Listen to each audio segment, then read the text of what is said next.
Olá, bom dia.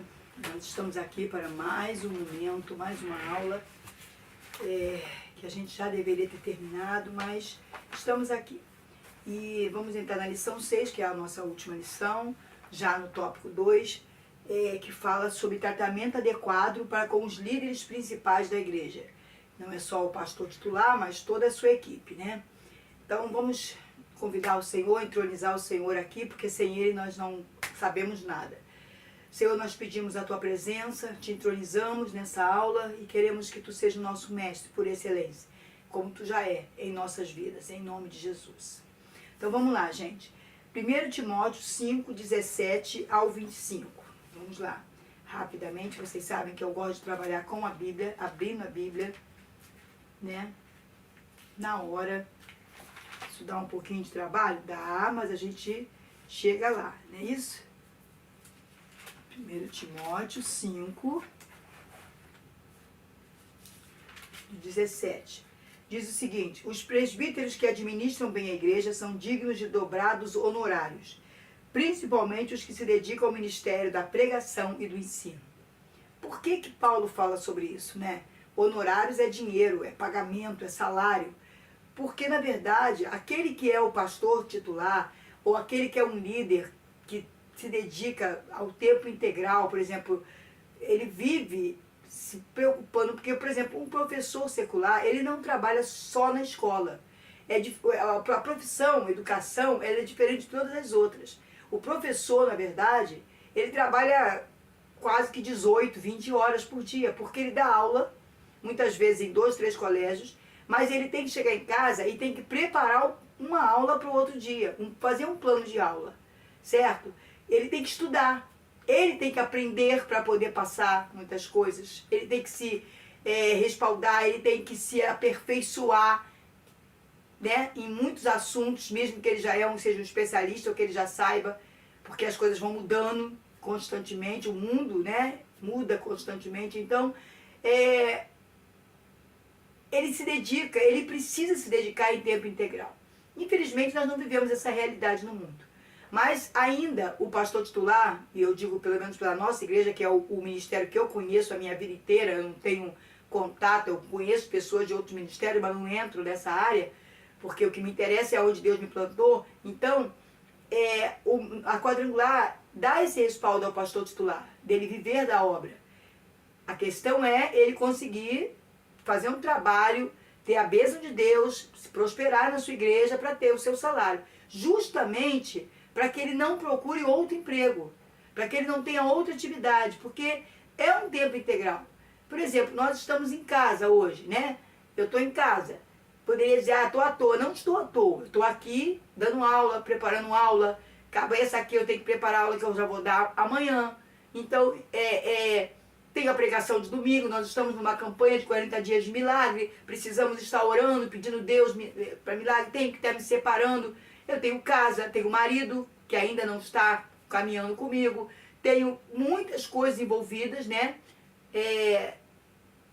E tenho uns freelancers, não tenho um trabalho específico, mas tenho freelance, faço casamentos no cartório, então quer dizer, muitas atividades. Então eu preciso ter tempo para orar, tempo para me dedicar, tempo para buscar. Você vê que a dificuldade que eu tive para montar essas aulas foi muito tempo, né? E então Paulo fala justamente sobre isso. E era muito bom que todo pastor titular, ou que todo aquele que se envolvesse com o estudo ou com a obra de Deus, pastor auxiliar, pudesse viver da obra, pudesse ser sustentado pela igreja, para que ele pudesse ter o tempo integral de buscar, não que ele não pudesse se divertir, não pudesse sair com a família, não, isso faz parte do ministério, porque ele tem que cuidar da família dele, porque se ele não é capaz de cuidar da família, ele não é capaz de cuidar das coisas de Deus, a palavra nos diz isso. Então é todo um tratar, só que o mundo, né, já jaz no maligno, né, o ser humano, a própria natureza, tudo está em decadência, tudo está,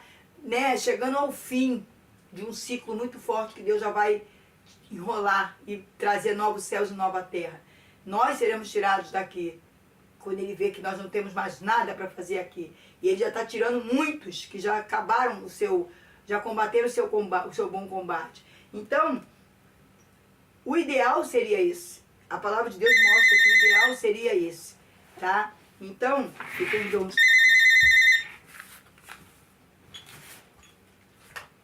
Então, nós vamos ver, porquanto afirma a Escritura, não amordaças a boca do boi quando estiver debulhando o cereal, e ainda digno é o trabalhador do seu salário. Você não vai atrapalhar aquele que está dando frutos, né? Não amordace a boca do boi. Se o boi tá debulhando o cereal, como é que você vai fechar a boca dele? A mesma coisa. Se essa pessoa tem que parar a obra de Deus para trabalhar, para pensar em dinheiro, como é que ela vai se dedicar e fazer o melhor para Deus, né?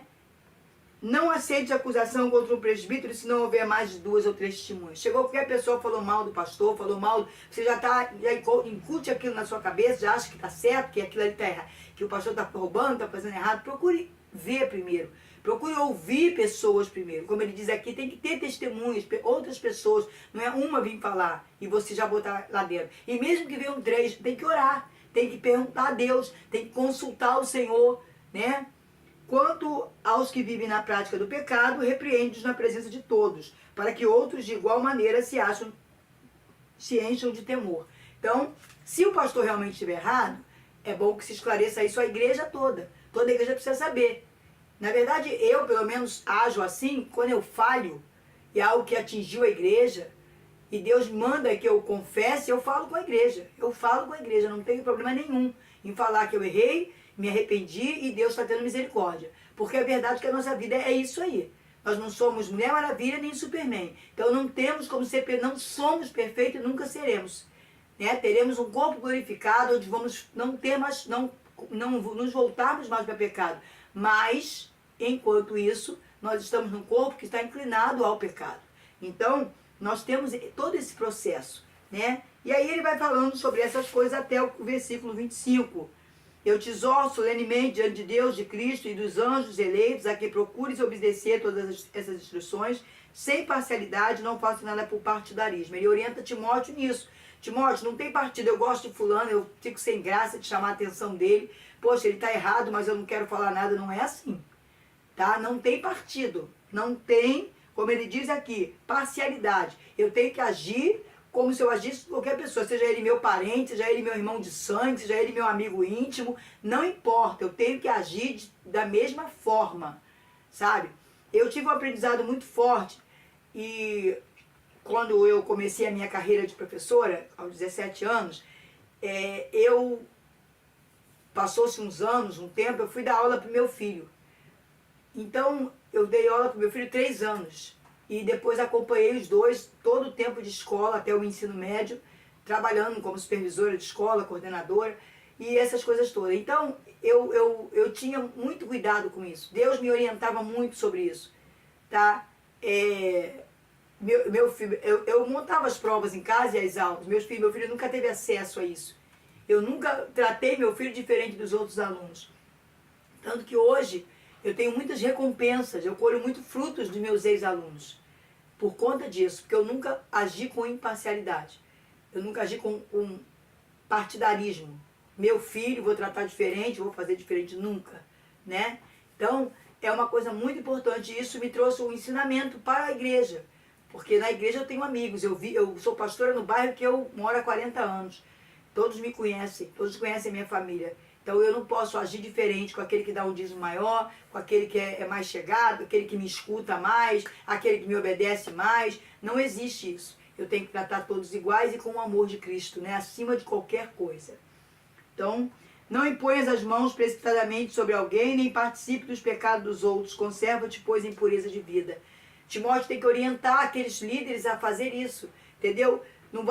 Timóteo, não vai ungindo todo mundo. Ah, você achou que fulano é um bom, vamos lá. Você lembra que Paulo, quando olhou para Timóteo, viu Timóteo, um jovem novo convertido, embora ele já conhecesse, a Torá já estava dentro dele, porque sua mãe o ensinava como uma boa judia, mas Paulo observou. Paulo ficou 2 anos ali na igreja, né? Acho que é Listra, olhando Timóteo, olhando como ele se dedicava, depois levou Timóteo para ir com ele, ver como se desenvolvia o trabalho. Depois de muito tempo é que Timóteo começou a ir fazer a obra com outras pessoas. Depois é que Timóteo passou a ir sozinho, muito tempo depois, e aqui foi um dos casos, né? Mas mesmo assim, Paulo ainda está orientando Timóteo, tá? Então, que ele não tenha pressa e que nós também não tenhamos pressa em ungir ninguém. Ungir obreiros, ungir pastores auxiliares, credenciar, porque fulano é maravilhoso, que fulano... Ninguém, todos nós temos defeitos e qualidades. Todos nós. E tudo que produzimos de bom, nós precisamos entender que é fruto do Espírito Santo em nós. Porque nós, de nós mesmos, não temos coisas boas. Mas o Espírito de Deus em nós, a essência de Deus, né? Que nós temos, a imagem e a semelhança de Deus foi restaurada através de Jesus Cristo. Então, é isso que produz coisas boas em nós. Então, nós não temos que ter pressa. Ore, peça confirmação a Deus se aquela pessoa está na hora dela ir para o ministério. Né? Eu digo isso de experiência própria, já ungi 2. Um é pastor em outra igreja. Amém, tudo bem, ele é uma bênção, eu tenho contato com ele, já preguei inclusive na igreja dele, mas o outro está no mundo, voltou para a lama. Então, e eu tenho outro agora afastado. Eu tenho que tomar todo cuidado do mundo com isso, porque eu era uma pessoa muito precipitada com essas coisas. Não, vou lá, vou credenciar você. E não é assim. As coisas de Deus não é bagunça, as coisas de Deus não é de qualquer jeito. Eu aprendi isso a dura penas, mas eu aprendi e passo essa experiência para vocês. Tenha calma.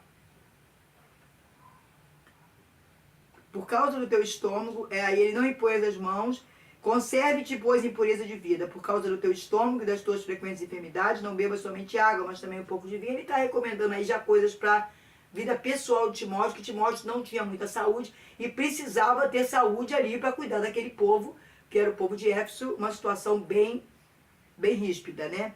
Os pecados de alguns homens aparecem antes mesmo de serem julgados e de outros são descobertos depois. Muitas vezes a pessoa vai errar, vai fazer por baixo dos panos e nós não vamos enxergar. Por isso é bom pedir discernimento ao Senhor, é bom pedir olhos de águia, é bom estar sempre falando com Deus. Senhor, me mostra o que está oculto, o que está escondido, tá? Tudo que você sentir, você vê, Deus mostrar para você, vai conversar com Deus. E é muito importante que a gente faça isso. Então, porque existem obras que vão ficar ocultas por muito tempo e isso é muito perigoso, tá bom? Então vamos voltar aqui. A relação de Timóteo com os presbíteros, com os líderes da igreja, ele tinha que conversar sobre remuneração, disciplina e ordenação. Então, ele tinha que falar sobre essa questão do dinheiro, que eles eram dignos do salário. Ele tinha que conversar sobre eles serem pessoas santificadas, cheias de Deus, buscar a sã doutrina, a presença, manter-se na sã doutrina, que é a palavra de Deus, que é seguir os mandamentos de Deus, né? E não ouvir outras vozes, está ouvindo a voz do Espírito Santo. E ordenação, ser ordenado. Você vai ser ordenado a quê? Deus te chamou, você tem um dom, Deus te deu um dom. Você aceitou? Então você precisa entrar nas rédeas, né, na regra de Deus. Aceitar os mandamentos do Senhor, obedecer o que Ele está fazendo, não é fazer as coisas do seu jeito achando que está agradando ao Senhor. Bom, ele fala sobre dar honra. Por que dar honra? Dar honra é diferente de elogiar, preste atenção. A gente tem falado muito sobre isso aqui na nossa igreja, porque uma pessoa uma pessoa nova, de pouco tempo de igreja, aí o Espírito de Deus manda convidar para pregar, essa pessoa já começou a se desenvolver no ministério, e ela vai pregar, e aí fica todo mundo aplaudindo. Nossa, que máximo! Eu tenho falado muito sobre isso. Elogiar não é uma coisa boa. Se Deus tocar e mandar, você faz. Se Ele não mandar, fica quieto. Porque você não conhece o caráter dessa pessoa. De repente o elogio vai prejudicar essa pessoa. Quando Deus manda você elogiar, é porque Ele sabe que essa pessoa vai receber o elogio e vai mandar para os céus. Então, vai honrar o nome do Senhor. Então, isso é importante. Eu vou dar um exemplo, assim, de futebol, tá? Não é uma área que eu sou expert, não. Mas a minha família aqui é o marido, os filhos, então, marido principalmente. Então, nós somos flamenguistas, vamos dizer assim. E sou flamenguista, sim. Então, quer dizer, a gente vê duas pessoas diferentes ali. E eu quero mostrar essa coisa do elogio para vocês. O que o elogio pode fazer na vida do ser humano? A gente vê o Gabigol, eu não o conheço pessoalmente, mas o que ele me passa, a imagem que ele me passa, é que ele gosta de aparecer. Então, quando ele faz gol, quando ele faz jogadas, ele é o auge dele, ele se mostra cheio de gás, cheio de prepotência. E a gente vê o Pedro, que custou a ser colocado no time, e quando esse menino faz o gol, a única coisa que Pedro faz, ou quando ele dá entrevista, é glorificar o nome de Deus. Ele passa para Deus. Tudo bem que ele entende isso e o outro não entende ainda. Não estou falando nessa área. Eu estou falando de caráter. Porque mesmo que ele não tivesse Cristo, com certeza, de repente, ou com certeza não, de repente o caráter dele seria de uma pessoa humilde, receber o elogio e botar aquele elogio como uma crítica para melhorar. Como algo que eu fiz isso hoje, foi bom, eu preciso fazer melhor. Não simplesmente se encher. Entendeu? É nesse sentido que eu estou querendo mostrar para você. O elogio é bom, mas na hora certa e no tempo de Deus, na hora que Deus manda. Porque tem pessoas que você vai estragar se você começar a elogiar. Eu fiz isso algumas vezes, né, de ter pessoas do meu lado que eu estou vendo que está dando frutos, eu começar a elogiar, e isso não foi bom. Isso não foi bom. Tem pessoas, inclusive, que se sentem, e às vezes querem passar até a tua frente porque se sentem, né? E tem pessoas na igreja que têm seguidores. Ela se acha tão importante e o que ela faz aparece, então as pessoas já ficam em cima dela achando que ela é um Deus, né? Que ela é um ser humano extraordinário. E nós não somos esse ser humano extraordinário, nós falhamos. Eu sempre comento isso com a igreja para que não haja frustrados dentro da minha igreja, porque já aconteceu muito isso. Pessoas criarem expectativas em cima do homem, tá? Eu também não tenho que me diminuir, porque eu sou uma serva de um Deus vivo e Ele está em mim, Ele habita em mim, eu sou o templo do Espírito Santo, Ele me usa e eu não preciso me botar lá embaixo, que isso não é humildade. Mas também não tenho, é igual você andar de roupa rasgada para dizer que é humilde, isso não existe. Mas, ao mesmo tempo, eu não tenho que me engrandecer por nada, porque tudo que eu faço é para a glória de Deus, é Ele quem faz através de mim.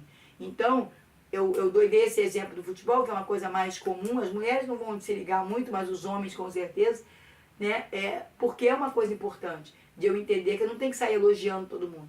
Uma criança pregou, a igreja toda aplaude, uma criança dançou, é igual a questão da dança, da coreografia, do louvor individual na igreja. Ninguém canta para o homem. O Ministério de Louvor não louva para o homem. Não está ali para louvar para o homem. Ninguém dança para mostrar à igreja uma dança bonita. Todo mundo está aplaudindo. Não, nós temos que, primeiro, nós temos que aplaudir o Senhor Jesus pelo louvor que foi entoado, pelo louvor do corpo, o corpo que cultuou a Deus através do louvor. Nós temos que entender que tudo é para Deus. Tudo é por Ele, para Ele, por meio dEle, né? É tudo para Ele. Então, a própria Bíblia, a Escritura nos mostra isso. Tudo, começo ao fim da palavra, é para Jesus. É Jesus. É falando dEle. É mostrando, revelando Ele para a humanidade. Então a gente pensa que a Bíblia é para nós. Não, a Bíblia é para Ele. Nós usamos os exemplos que Deus deixou para nós, para que a gente medite, conheça Deus, porque a gente vai ver como Deus age através da palavra de Deus. Então, eu preciso ter muito cuidado. Honrar não é a mesma coisa de estar elogiando ao bel prazer, tá? Honrar é você reconhecer que aquela pessoa é cheia de Deus, está fazendo coisas que Deus, frutos da mão de Deus sobre a vida dele, e fortalece ele, ajuda ele, dá mais palavra para ele, cada vez mais, para que ele se nutra das coisas de Deus e faça cada vez mais para o Senhor, para a glória do nome de Deus. Então, por serem responsáveis pela supervisão da congregação, e por ter uma dupla responsabilidade de pregar e ensinar, que são os pregadores, são os pastores titulares, né? Que são aqueles que, os presbíteros, chamados na Bíblia como presbíteros, que são responsáveis para estar vendo o que está acontecendo na congregação. E no caso aqui, quando ele fala supervisão, ele também está falando hoje para nós, na nossa denominação, o superintendente, mas aquele pastor bispo, aquele pastor que toma conta de várias igrejas, né? Tomar conta no bom sentido, ele está responsável dentro de uma região por várias igrejas. Né? A nossa igreja se enquadra dentro da Bíblia, só que ela muda a nomenclatura. E isso muita gente acha que não está fora da Bíblia. Nós temos os presbíteros, que são os pastores titulares, e nós temos os supervisores, que são nossos superintendentes, os bispos, que é aqueles que tomam conta da região. Como? Versículo 19, vamos ver aí Timóteo 5, nós já lemos, e eu fechei. Vamos lá.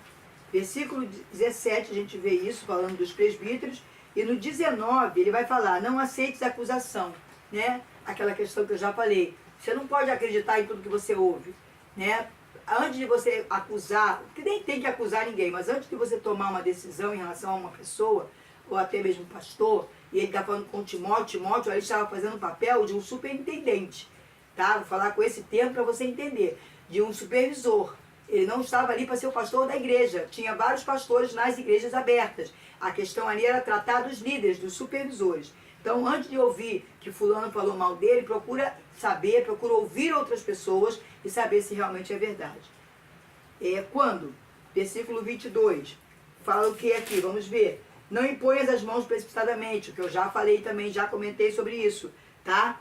Tomando cuidado na hora de escolher líderes. Seguir as qualidades descritas em 1 Timóteo 3. Vamos dar uma voltada aqui e ver qual é a orientação que nós temos biblicamente para escolher um líder.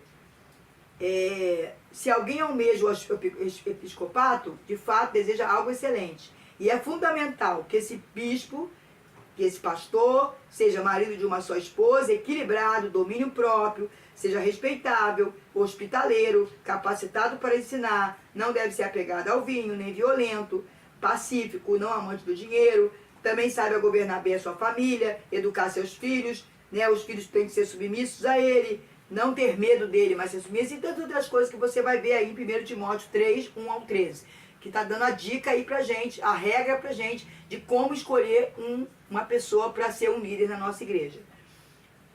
A Bíblia não deixa espaço para se fazer concessões, tá? Fazer favor. Vou botar fulano porque é primo não sei de quem, igual política faz, né? Política mal feita. Mas a questão eu preciso olhar para a palavra, ver se essa pessoa se encaixa nesses moldes, tá? E aí sim, colocar essa pessoa para exercer o seu ministério. Bom, critérios para lidar com os líderes. No versículo 19, nós vemos aí como proteger e corrigir os presbíteros, tá? Se ele errou realmente, se está comprovado esse erro dele, o que nós temos que fazer? Temos que chamar mais pessoas, confirmar isso, se realmente houve essa situação, né? O que nós precisamos fazer? Chamar a congregação, comunicar a congregação, afastar essa pessoa, mas não jogar no mundo. Cuidar dele, para que ele tenha oportunidade de se levantar. Se ele não se levantar, aí já é uma outra questão, é com Deus, não é mais conosco. Fizemos a nossa parte. Dupla honra. Uma coisinha antes. Além de corrigir os presbíteros, o trabalho deles deve ser reconhecido pela comunidade. Quando eu sou um pastor titular, é necessário que o meu trabalho, a comunidade em volta de mim, reconheça o que eu estou fazendo. Reconheça que eu estou ganhando almas, reconheça como eu cuido da igreja, como eu administro a igreja, principalmente no meu caso, que eu moro no mesmo bairro. Então, as pessoas têm que saber quem eu sou e o que eu faço, tá? Não adianta eu querer trabalhar escondido de ninguém, que isso não existe. Eu sou uma pessoa popular na comunidade que eu convivo. Dupla honra. O que é dupla honra? Respeito por governar bem a casa de Deus, tá? Quando eu consigo fazer um trabalho de excelência na minha casa e na casa de Deus, porque eu não posso esquecer desse detalhe. O meu primeiro ministério é a minha família. Se eu não cuido bem da minha família e vou chegar na igreja e mostrar um sepulcro caiado, isso Jesus abomina. Nós já sabemos disso, está escrito na palavra, está mostrado, exemplificado para nós. Então eu tenho que cuidar bem da minha casa e não é que eu não vá errar nunca em relação a meus filhos, a meu marido, mas eu tenho que tentar, buscar fazer um trabalho de excelência. Reembolso financeiro. Claro, ele precisa de dinheiro para fazer a obra, para se vestir, para andar decentemente arrumado, para cuidar da sua família, não deixar a sua família passar fome, enquanto ele está fazendo a obra de Deus. Tudo isso já falamos aqui. Líderes que dão tempo integral para a obra não podem ter emprego secular. Se eu dou um tempo integral, eu tenho que viver à disposição. Alguém me ligou, é meia-noite, eu não sei que hora. Eu entendo que eu tenho que estar à disposição. Eu procuro respeitar os meus líderes, não vou ligar para eles uma hora. Se eu posso falar no outro dia, eu vou falar meia-noite, por quê? Só se for uma urgência, né? Mas procuro sempre pedir desculpa, porque eu sei que eles estão ocupados, mas eu procuro me colocar o máximo à disposição. A hora que for, que precisar. Já tive que sair de casa para expulsar demônio na casa de pessoas que não são nem da igreja, meia-noite. Mas aí é o meu modo de ver, porque eu tenho tempo integral. Eu vivo da obra de Deus. Então eu tenho que fazer a minha parte. Não pelo dinheiro que eu ganho, mas pelo amor e pelo sim que eu disse para Jesus. Precisam ser dignos de serem sustentados pela igreja, tá? Deuteronômio 17, 6.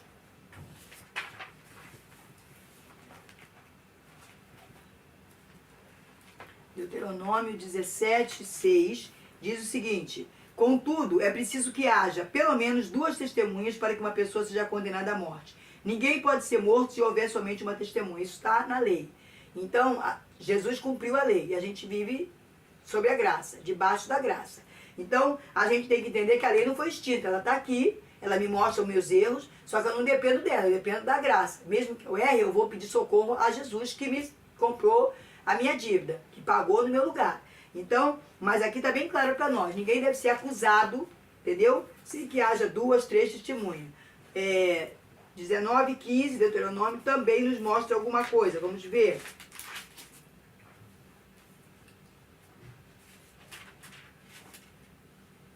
Uma só testemunha não é suficiente para condenar uma pessoa de algum crime ou delito. Então, a mesma coisa, a palavra está mostrando que nós não podemos estar dando ouvidos à fofoca, a disse-me-disse. Se alguém falou mal do pastor da igreja, se alguém falou mal de um presbítero, de um diácono, de um obreiro, eu tenho que saber o que está acontecendo e isso eu tenho que estar investigando. A polícia não faz isso? Alguém fala, fulano roubou. Se não foi pego em flagrante,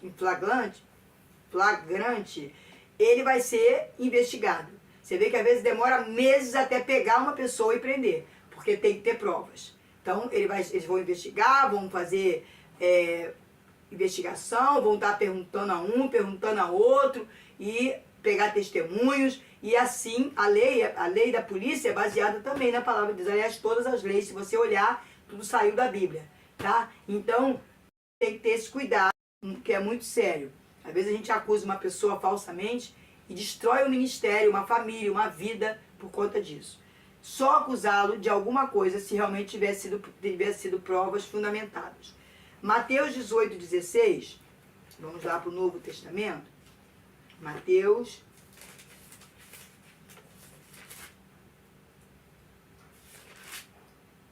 18, 16, diz o seguinte: porém, isso mesmo.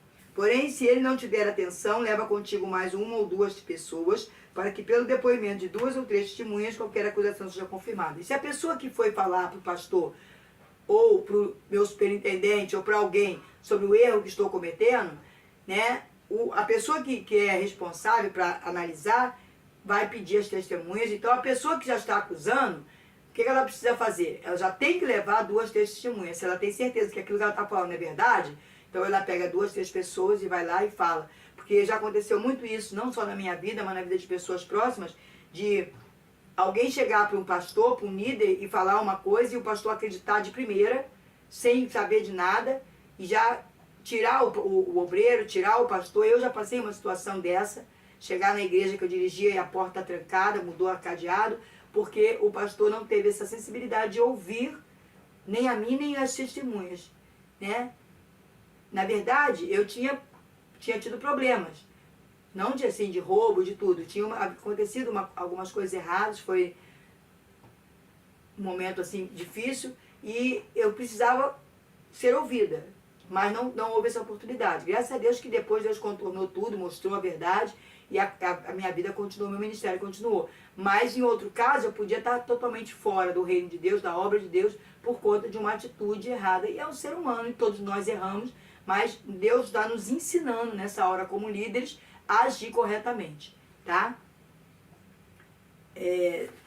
João 8,17 são as referências que nós encontramos aqui no nosso estudo e que é importante que a gente veja na Bíblia para a gente não sair fazendo as coisas do nosso jeito ou com informações de homens, mas dentro daquilo que está na palavra. João 8,17 diz o seguinte: está igualmente escrito na vossa lei que o testemunho de 2 pessoas é verdadeiro. Então, João vem reafirmar a lei, tá? 2 Coríntios 3:1, porque a lei não foi abolida, Jesus cumpriu ela. E eu preciso estar debaixo da graça, cumprindo a lei através de Jesus. Eu não vou conseguir 100%, mas quando eu errar, eu tenho a graça, eu tenho o perdão, eu tenho o amor de Jesus sobre a minha vida. Então, A próxima é 2 Coríntios 3, 1. Será que com isso estamos tentando nos recomendar novamente a nós mesmos? Será que necessitamos, como alguns, de cartas de recomendação para vós ou de vossa parte? Né? Aqui Paulo orientando a igreja de Corinto, também como está orientando a Timóteo aqui no estudo que nós estamos fazendo, né? Se eu preciso andar dignamente, eu não preciso de carta. A carta de recomendação é a minha vida, é a minha história. Mas muitos vão precisar dessa carta porque você não conhece a pessoa. São os mais possíveis, são os mais passíveis de receber acusações. São os pastores, são os líderes, né? São as pessoas mais que todo mundo quer acusar. Em qualquer situação, a igreja passa por uma luta e as pessoas já querem acusar o pastor. Né? Então a gente tem que ter muito cuidado com isso, porque Deus não se agrada disso. Até porque Ele não chamou ninguém para julgar ninguém. Para você tirar a traga do olho do seu irmão, você tem que tirar a tua primeiro. 5 princípios que devem guiar o trato para com os líderes. Primeiro, apreciação, é o que fala no versículo 17 e 18 aí de Timóteo, né, que nós já vimos no capítulo 5, né?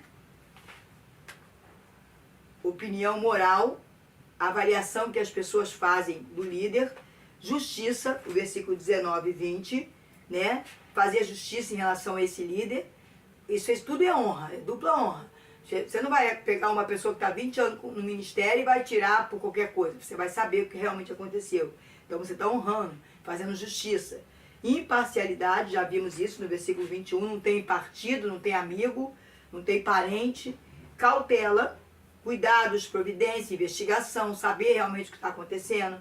E discernimento, no 24 e 25. É o que eu tenho que pedir a Deus todos os dias, discernimento, eu tenho que enxergar, tá? Quanto a acusação for comprovada, em qualquer área, e o líder persistir no erro, o pecado deve vir à tona. Preste atenção, o líder está errado, alguém veio falar, você investigou, veio mais testemunhas, você já confirmou que ele está errado, você chamou ele para uma conversa particular, primeiramente chama ele para uma conversa particular. Depois que você conversa com ele, dá a oportunidade, ele continua no mesmo erro, aí é uma outra história, aí você bota para toda a congregação. Eu falei antes que nós tínhamos que expor a congregação, mas é depois desses passos aqui. Primeiro você investiga, as testemunhas vêm, você conversa com a pessoa, não teve jeito, você vai expor aquilo para toda a comunidade, tá? Então preste bem atenção nisso. Isso tem que vir a ser exposto para que o pecado seja exterminado no meio da igreja. Se você ficar acobertando aquilo ali, dê a oportunidade, aí deixa ele continuar fazendo errado, você está acobertando e você está dando chances, abertura para o cão, para usar outras pessoas a cometer erros iguais ou piores que esse, tá?